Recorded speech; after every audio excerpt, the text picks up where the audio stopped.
আসসালামু আলাইকুম সবাইকে। গতকাল উত্তরা গিয়েছিলাম, সেখান থেকে ৫ ধরনের গাছ কিনেছিলাম। আজকে সেগুলোই আমি টবের মধ্যে বসাবো।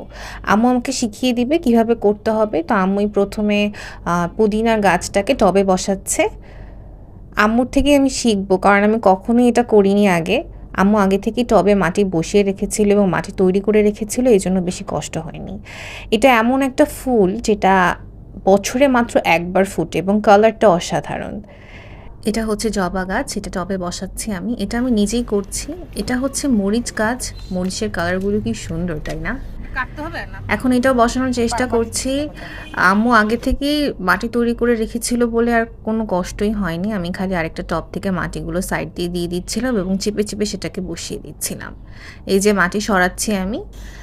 এই গাছটার নাম হচ্ছে পাতাবাহার এবং এই পাতাবাহারের কালারটা হচ্ছে একদম ডার্ক মেরুন কালার।